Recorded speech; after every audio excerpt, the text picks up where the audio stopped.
আমাদের পাওনা আমাদের পাওনা রাজপথ ছাড়ি নাই। মেন সমস্যাটা হচ্ছে মালিক পক্ষ যদি আমাদের এই যে দাবি যে আমাদের পাওনা টাকাটা যদি আমাদের দিয়ে দেয় তাহলে আমাদের সকলকে রাস্তা নামতে হয় না। আমাদের এই যে যানজটগুলো হচ্ছে, গাড়ি দাঁড়ায় আছে, যাত্রীগুলো কষ্ট পাচ্ছে, এগুলো দিতে হয় না।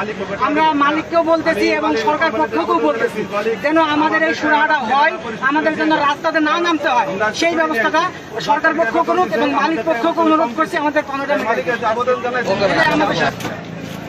আড়াই ঘন্টা ধরে এখানে জামের রয়েছে, আড়াই ঘন্টা দূর পাল্লার গাড়ি, এসব যাত্রীবাহী গাড়ি খুব সমস্যা। পাবনা যাবো হইতেছে ভাই, আমাদের আসলে কিন্তু খুব কষ্ট হইতেছে। এই যে মনে করেন যে সকাল 6টা থেকে টিপ নিয়ে মনে করেন যে ছেড়ে আইসি, এখন কয়টা যে পৌঁছাবো তারও কোনো ঠিক ঠিকানা নেই। এই যে ভোগান্তিটা মনে করেন যে গাড়ির ভিতরে মনে করেন যে যাত্রীরা অসুস্থ হয়ে গেছে, ছোটো ছোটো বাচ্চা কাচ্চা আছে অলরেডি মনে করেন যাত্রী কয়েকজন লাইনে মনে করেন যে নিচে গেছে, কী করবো গরম সহ্য করতে পারতেছে না, খুব কষ্টে আছে।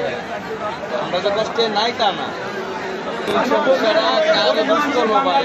মনে করেন যে যেহেতু এরা যে জায়গায় চাকরি করে কোম্পানির সাথে যদি এগুলো কোনো প্রকারে মনে করেন যে চুক্তি পরামর্শ থেকে থাকে তাহলে হেরার লাগে করতে পারে। রাস্তা বন্ধ করে তো মনে করেন যে কিছু করা যাবে।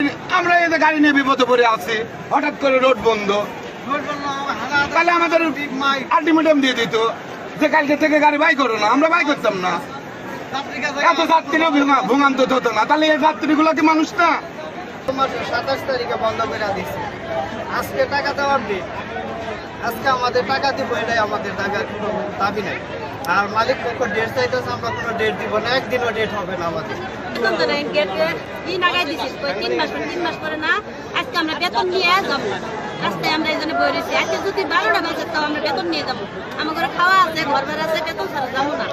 অনেকে রুম ছাড়ে দিচ্ছে, রুম ভাড়া দেওয়া লাগবে, আমরা কি ফেলে দিব? আমরা আমার ঘরে চাকরিও নিতেছে না কোনো জায়গা। আমরা এর যে চাকরি নিবো এই সিদ্ধান্ত লাগে চাকরি নিবার পাইনি, চাকরি নিলে আমরা বেতন নিতে পারবো। আজকে আপনার দয়া করে দেবে হোক বেতনটা দিতেই হবে আমার ঘরের কাছে, আপনার ঘরে অনুরোধ।